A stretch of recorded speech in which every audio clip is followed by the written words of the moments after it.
Tous, je voulais vous souhaiter de très bonnes vacances. Nous sommes en plein milieu du mois d'août, en plein cœur de la saison estivale. Voilà, c'est important pour moi de marquer ce point. Les vacances, les grandes vacances, c'est un petit peu comme les fêtes de fin d'année. Ça permet de se retrouver en famille, de resserrer les liens. Donc c'est très très important pour moi et pour vous, je pense. Je voulais aussi avoir une pensée pour les personnes qui sont seules. Par contre, pour elles, c'est pas forcément un moment agréable dans l'année. Voilà. Enfin, je voulais vous parler des Nuits du Sud. Alors qu'on nous annonce une saison estivale plutôt bonne, je pense qu'il serait complètement suicidaire d'entamer ces travaux et de réduire donc la place et donc de fait le nombre de places possibles qui nous ont permis, par exemple cette année, d'avoir un budget, je pense, plutôt bénéficiaire. Donc stop aux travaux. Par contre, ce que l'on peut faire, c'est le revêtement, parce que sur ce point-là, je pense que tout le monde est d'accord, ça ne va pas. Il faut refaire le revêtement de la place du Grand Jardin. Donc refaisons le revêtement dans sa totalité et arrêtons les travaux de jardinerie pour le montant de 850 000 €, ce qui est complètement exorbitant pour quelques plantations, quelques cyprès, quelques romarins, etc. Je pense qu'il serait d'ailleurs plus judicieux de garder un petit peu d'argent pour faire un projet qui me tient beaucoup à cœur. J'ai fait il y a quelque temps un article sur ce sujet. Il s'agirait en fait d'un bassin écologique, une base de loisirs sur le modèle de Roquebillière.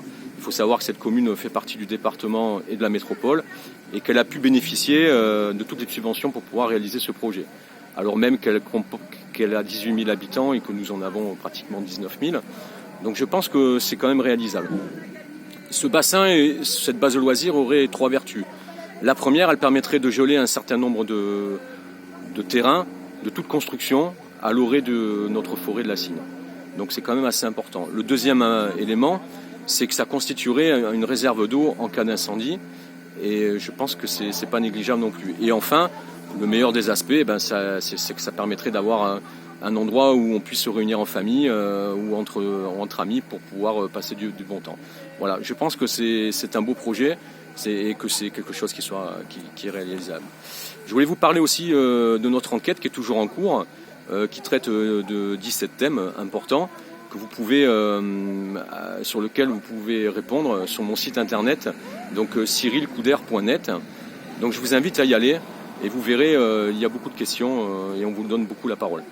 D'ailleurs, à ce sujet, il y a le thématique de la santé sur lequel nous avons, au Rassemblement Provence, l'idée de créer un centre médical. Je sais que la mairie a aussi un projet de maison de santé, mais nous, ce que nous souhaiterions, c'est un vrai centre médical, c'est-à-dire un centre où on puisse s'y rendre 7 jours sur 7, avec une amplitude horaire assez importante, par exemple de 8h à 21h, et qui regrouperait l'ensemble des soins.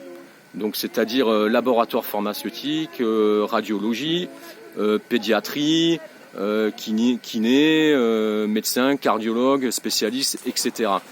Voilà. Je ne sais pas encore, on attend les précisions de la mairie concernant son projet, mais moi je voulais vous faire passer notre projet, nos idées.